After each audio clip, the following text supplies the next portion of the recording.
Welcome back to my channel বন্ধুরা। আশা করি সকলেই ভালো আছেন, সুস্থ আছেন। আজ আমরা যাচ্ছি ছাঙ্গু লেক।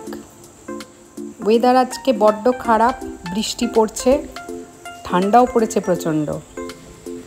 আজকে আমার শরীর আগের দিনের থেকে তুলনামূলক ভালো আছে। এদিন সকাল 9টার সময় আমরা বেরিয়েছিলাম।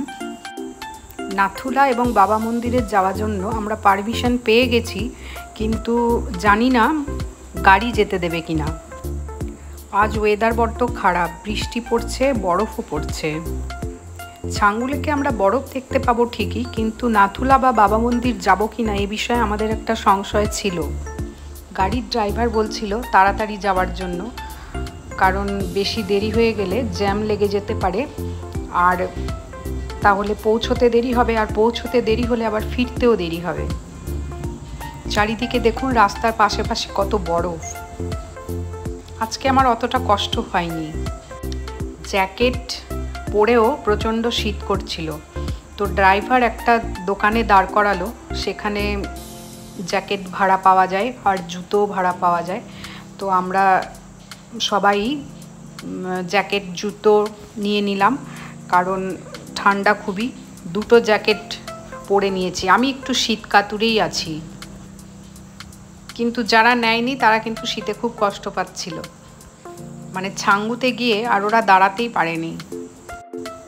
চারিদিকে রাস্তা, পাহাড় সব বরফে ঢাকা, অপূর্ব সুন্দর লাগছে চারিদিকটা দেখতে।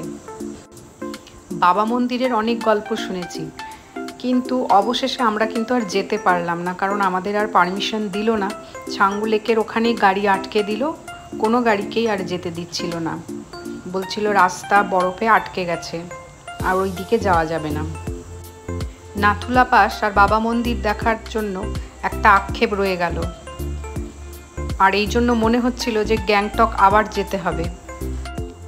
ছাঙ্গু লেকে এসে রোপওয়েতে চাপলাম। রোপওয়ে থেকে ছাঙ্গু লেকের যে সুন্দর দৃশ্য সেটা উপভোগ করলাম। এখানে এসে আমরা রোপওয়েতে চাপলাম। এই রোপওয়েটা ভারতের সবথেকে হাইয়েস্ট রোপওয়ে। এই রোপওয়ে থেকে ছাঙ্গু লেকটা অপূর্ব সুন্দর লাগছিল, আর আশেপাশের পাহাড়গুলোও ঠিক তাই। রোপওয়েতে করে যে পাহাড়ে উঠলাম সেটা শুধু বরফে ঢাকা, চারিদিকটা ঘন কুয়াশাচ্ছন্ন, আর তেমনি ঠান্ডা ওখানে।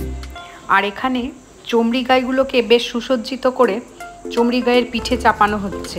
আজকে আমরা ছাঙ্গু লেকে এসেছি, কিন্তু এত বরফ পড়েছে যে আমরা বাবা মন্দির আর নাথুলাতে যেতে পারলাম না বরফের জন্য। তো এখন আমরা এই দেখুন ছাঙ্গু লেকে আছি। এই যে চারিদিকে ছাঙ্গু লেক, বরফে ঢাকা, চারিদিকে বরফ।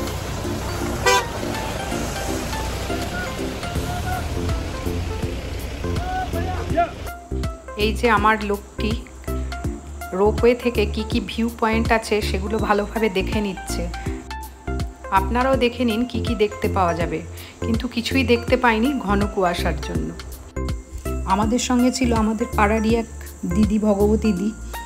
তো ভগবতী দি রোপওয়েতে চাপতে ভীষণ ভয় খায়, সে কিছুতেই চাপবে না। আর তার ভাই তারক, সে নাছোড়, চাপতেই হবে, চাপ। তো অবশেষে বাধ্য হয়ে চাপলো, কিন্তু আমরা যেখানে গিয়ে নামলাম সেখানে প্রচণ্ড ঠান্ডা আর বরফে ঢাকা একদম। তো ওরা ঠান্ডাটা ঠিক সহ্য করতে পারলো না, কারণ জ্যাকেট নেয়নি, তার কারণে প্রচণ্ড ঠান্ডা লাগছিল এবং ওদের ভীষণ কষ্ট হচ্ছিল। আর আমরা তো গায়ে দুটো করে জ্যাকেট চাপিয়েছি, এই যে ভগবতী দি। আর রোপওয়েতে চাপার জন্য লাইন ছিল প্রচণ্ড, অনেকক্ষণ অপেক্ষা করতে হয়েছিল, আর দাঁড়িয়ে থাকতে পারছিলাম না। অবশেষে ওখানে একটা ওয়েটিং রুম ছিল, সেখানেই বসেছিলাম। আমরা এখন লাইনে দাঁড়িয়ে আছি রোপওয়ের, কিন্তু এত ঠান্ডা এখানে। দীর্ঘ সময় লাইনে দাঁড়িয়ে অপেক্ষার অবসান হলো। আমরা এবার রোপওয়েতে চাপব। আমরা রোপওয়েতে চেপে গেছি, আর রোপওয়ে থেকে ছাঙ্গু লেকের যে ভিউ সেটা অপূর্ব অপূর্ব।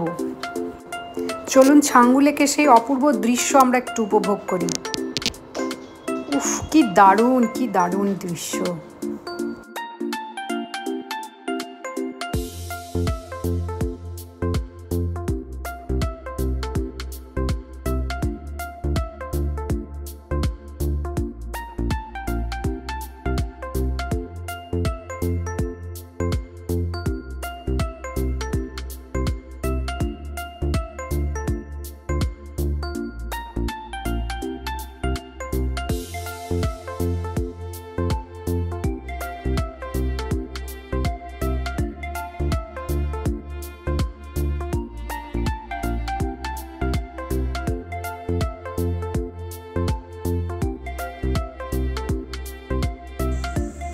আমরা রোপওয়ে থেকে নেমে গেছি। তো এখানে যে পাহাড়ে নেমেছি পুরোটাই বরফে ঢাকা। তো কালকে যে আশাগুলো অপূর্ণ ছিল সেগুলো একটু পূরণ করার চেষ্টা করলাম। খুব ভালো লাগছিল এখানে। সিঁড়িগুলো বরফে ঢাকা, তো নামতে গিয়ে পা পিছলে যাচ্ছে।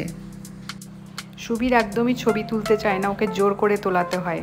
সবাই দেখি কি সুন্দর মেয়ে বউকে নিয়ে সেলফি তুলছে, আর ওকে আমাদেরই রিকোয়েস্ট করতে হয় তোলো তোলো, আর বেশি বললে রেগেও যায়।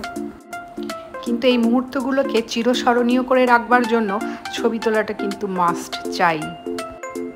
মেয়েটাও আজকে বেশ ভালোই আছে, ও খুব আনন্দ করছে। আমরা বেশ খানিকটা সময় কাটালাম এখানে। এখানে ঘন কুয়াশাচ্ছন্ন, দূরের কিচ্ছু দেখা যাচ্ছে না। এখানে আমরা তিনজনেই বেশ কিছুটা সময় কাটিয়েছি।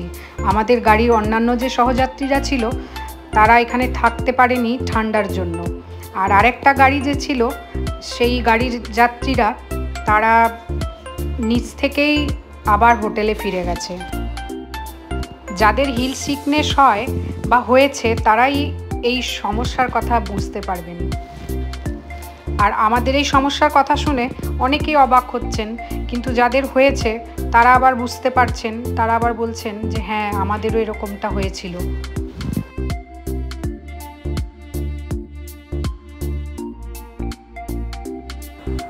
আর রোপওয়ে থেকে এই ভিউগুলো কি অপূর্ব সুন্দর যে লাগছিল কি বলবো।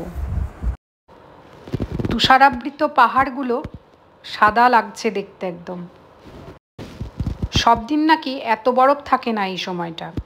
তো আমাদের বরফ দেখার সৌভাগ্য হলো, কিন্তু আগেই বললাম যে নাথুলা পাস আর বাবা মন্দির দেখতে যাওয়া হলো না এই বরফের কারণেই।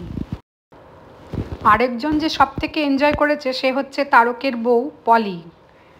পলি তো কোথায় চলে গিয়েছিল, আমরা গাড়ির কাছে যখন এসেছি পলির দেখা নেই। তো অনেকক্ষণ পর পলির দেখা মিলল। অবশেষে ছাঙ্গু লেককে টাটা বাই বাই বলে আমরা আবার ফিরে গেলাম হোটেলে। সারা রাস্তা প্রচণ্ড বৃষ্টি, প্রচণ্ড কুয়াশা। হোটেলে যখন ফিরলাম তখন প্রায় 3টে। খাওয়া দাওয়া সারতে সারতে প্রায় 4টে বেজে গিয়েছিল। এরপর একটু রেস্ট নিয়ে আবার গিয়েছিলাম এমজি মার্গে। তো এমজি মার্গে যেতে যেতে আবার সেই ঠিক সন্ধেই হয়ে গিয়েছিল। আগের দিন কিছু কেনাকাটা হয়নি, তাই দেখলাম যে আর একবার ঘুরে আসি। তো ওখানে গিয়ে সুবীরের আবার প্রচণ্ড শরীর খারাপ, ওর আবার ভমিটিং টেন্ডেন্সি হচ্ছিল ওখানে। তো যাই হোক সামান্য কিছু কেনাকাটা করতে পেরেছি, খুবই সামান্য। তো ওই কেনাকাটা করেই আমরা আবার ফিরে গেলাম। এমজি মার্গে এসে এদিনকে সুবীরের ভমিটিং টেন্ডেন্সি হচ্ছিল, ওর শরীর খুব অসুস্থ লাগছিল। ও বারবার করে বলছিল তাড়াতাড়ি যা কেনবার কেনো, নিয়ে চলো। তো ওই কোনো রকম মানে কিছু কেনাকাটা করতে পেরেছিলাম। আর আপনাদের সঙ্গে এই গল্প করতে করতে আমার মেয়ে বলছে সব ব্লগেই শুধু বমির গল্প। সত্যিই তাই। আমি কোনো ট্যুরে গিয়ে এরকম পরিস্থিতিতে এর আগে কখনো পড়িনি। ঘুরছি ফিরছি কিন্তু তবুও বারবার করে মনে হচ্ছে আমি কখন বাড়ি যাব। হোটেলে এসে খাওয়া দাওয়া করে সব কিছু গোছগাছ করে নিলাম, কারণ এর পরের দিন আমাদের রিটার্ন জার্নি। আজকের মতো এইটুকুই বন্ধুরা, নেক্সট ভিডিওতে আবার দেখা হবে।